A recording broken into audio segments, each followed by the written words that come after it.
So, hello.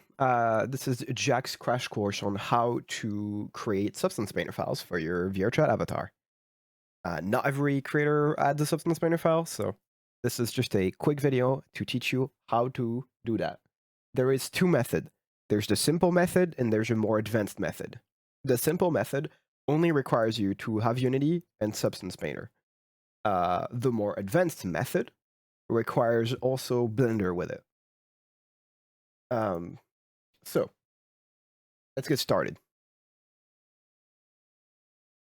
First step will be to acquire your mesh. So you can click on your body in your already set up Unity scene and simply go on the right in the inspector. It should have something called mesh. Your mesh is the 3D geometry that displays your avatar pretty much. So once you're here in this FBX folder where your FBX is stored, it might be stored in a different manner. All you need really is that this here, this FBX here. Once you have that, you will right click and show in Explorer. Then you will open this folder up and then you grab your thing. This is the file that you want, right? In my situation, it is. You simply go here on your bar and you copy your path. Once your path is copied, you open Substance Painter up. Then you go File, New, and here you go and you put your file in there. You press Open, document resolution, you put it to 4K. Do not auto unwrap, uncheck this, whatever you're doing. It shouldn't be unwrapping it or anything. So make sure that this is disabled and simply press OK. And now you have your model with your materials and everything ready to be unwrapped. This is the simple method. Now that you have done the simple method, let's move on to the more advanced method. The more advanced method gives you the ability to also be able to texturize it a little better. For example, right now, we cannot see the inside of the mouth of our model, and it would be good to be able to do that. It will be hard to paint in between the fingers, or it might be hard to reach certain areas like in between the toes. Those are all areas that are not easy to paint because of this. So go back to Unity, and this time we're gonna open Blender up. You should have absolutely nothing in your scene. Ignore that. There should be absolutely nothing in your scene. Completely empty, devoid of anything. By default, the scene has like a default cube. Yeah, get rid of that. After that, what you do is that you go on Unity and you go find that FBX file again. So you click on it, you can find your mesh, and there it is. This is the FBX that we need. You are going to simply drag and drop it out of Unity onto Blender. Sorry for the slight cough, I'm sick. Now, there is your import window. Don't touch anything on that, just press import FBX. Now, you have your mesh, and you have your bones. Those are the bones that appear on Unity. This is the mesh that appears on Unity. What we are going to do here is that we are going to open the mouth up, straighten the fingers out, and straighten the toes out. Maybe straighten also maybe the tail. The idea is to make everything easier. So, at the bottom left are all the keys that I press. You can see this live. So if I do any shortcuts that you don't understand, they're right there at the bottom left. So first off, it is always good to have a preview of what your avatar is going to look like and leave it there. So we're going to keep this one and we're going to click on select everything. So select the mesh and the armature. And we're going to press Shift D. Now you have a copy in your hand of your model. Since we are going to use the symmetry tool on Substance Painter, everything needs to remain in the center of the y-axis. You see this little green line here. In order to stay on that green line, we are going to press the Y key. That way we are bound to the y-axis. Now move it far enough away so that your paintbrush strokes won't actually hit your other model. Now that your model has been duplicated here at the bottom, we are going to do all the modifications that are needed to make it easier to be painted. If you have the awkward situation where your bones are hidden behind your geometry, you have to go here. You have to select your bones, and then go on this little orange cube here that is object, and go in the viewport display and select in front. This will make your bones go in front of everything else. And this should help you with it. So, first off, let's spread the fingers. So what we're going to do is simply just select your stuff and select your fingers and move them accordingly. You should have enough space to go in between each of them. Don't be scared of making it look unrealistic. It is not meant to be realistic. Here you are simply making your life easier. Oh, small tip. I just made a mistake here. If you want to do half as much work, what you can do instead of doing it like this, which is the wrong way, you can press here at the top left, and if your model is well made, this should mirror now. So if I move something on any side, it will move it on both sides. So here. Let's spread those fingers apart.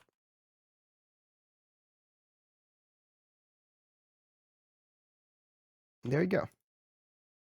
And now we have plenty of space in between each finger to modify it. Now, let's do the same with the mouth. Mouths in VRCHAT are a little different. You have either a bone here to move your mouth, which you can, in that case, rotate, which is completely fine and acceptable. Alternatively, you might not have a bone for this on your model. And the way some models do is that they use blend shapes. More precisely, vismes. It's the thing in VRCHAT that lets your avatar talk when you talk. It will be called VRC.V. and then the syllable that you pronunciate when it triggers. So you have like I, F, P. Those are also present in Blender. So you go and you click on your mesh, not your bones, your mesh. Once you have clicked on your mesh, you go on the green triangle here on the side that is called data. While inside of data, you have this called shape keys. Those are your blend shapes. So you can scroll in there and try and find your VRC blend shapes. Once you have found your VRC blend shapes, the best one to paint the inside of the mouth, I feel, is the A one, the double A. You simply click on this, on the value at the bottom here, and you crank it up all the way to 1. Or wherever you're comfortable putting it at. This is completely personal opinion. If you like painting it on other notes, you can also paint it on other pronunciations. To me, I feel like A is the easiest. And that's what I would advise you on choosing. Up to you, though. Once you have your mouth well and wide open, that's perfect. So now, let's continue. We still have the toes to spread out. So select your armature again, press Control-Tab, and go in edit mode again. And let's spread the toes around. So this one goes here, this one goes here, this one goes here, this one goes here. So there's a slight issue here. When we end up painting those toes here, we might by accident hit there, and that is not something that we want to do. We don't want to accidentally hit the wrong leg while painting our legs or our toes. So what we're going to do here is that we're going to take the leg and we're going to also split it slightly apart like this. There you go. Now, imagine your toe is not far enough here and you don't have the ability to paint in between those, and you still want to adjust it. You don't have to re-put your leg straight and do all that. What you can do, you can either remake your leg straight. But what you can do is select the bone that you have bent or that you have changed the position of. You can press Alt and R. This will remove rotation. If you have moved that bone, it's Alt and G to remove this modification that you've done to it. So in my situation, that's not what I want to do. I want to keep my rotation. The other thing that you can do is you can rotate the axis of the bone based on the axis of the bone instead of the axis of the world. So when you can press rotate, and you can press W twice, for example, here, and it will align to the x-axis relative to the bone. It's the local axis. You can also do this here at the top if you want to. And now if you do this, it will only be on the local axis of rotation. Now that your model is all spread out and everything, there is still more steps to do. You cannot simply bring this to Substance Painter, because Substance Painter is not a big fan of armatures, and so what it will do is that it will get rid of your pose.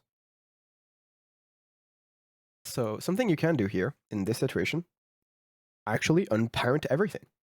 So first, we are going to take our mesh, everything on our mesh. If you happen to have like a hair or stuff that is not connected, like for example here we have our eyes too. Eyes, piercings, and body. Select everything here in the armature, the second armature you've made, and press Alt and P. This will clear parenting. In our situation, we want to keep the transformation we've done. Now, this isn't all that you have to do. This armature still has some control over your bones and your avatar because of modifiers. So, what we want to do here is go in modifiers, and we want to apply this modifier. Now, it's not going to let you apply your modifier because you have shape keys on your avatar. So if you press apply, it's going to say cannot do this with shape keys. This is where you're certain that you don't want to open the mouth anymore, or open the eye anymore, or you want to do anything related to shape keys, because once we're done, we will get rid of shape keys. Like completely. Those will all be gone. So here now, what we're going to do is that once you're certain that you have the shape keys that you want, definitely, you are going to click here and press apply all. Once they're applied, you do not have the ability to modify the shape keys on this avatar anymore. By the way, you still have your perfectly fine copy right here if you need to, or on your Unity project right here. This is not being modified. This is not what you're doing. You are not touching this up. You are simply creating a new version of your model that is meant for Substance Painter use. So, once you are here, now we can finally go on our mesh again and apply our modifier.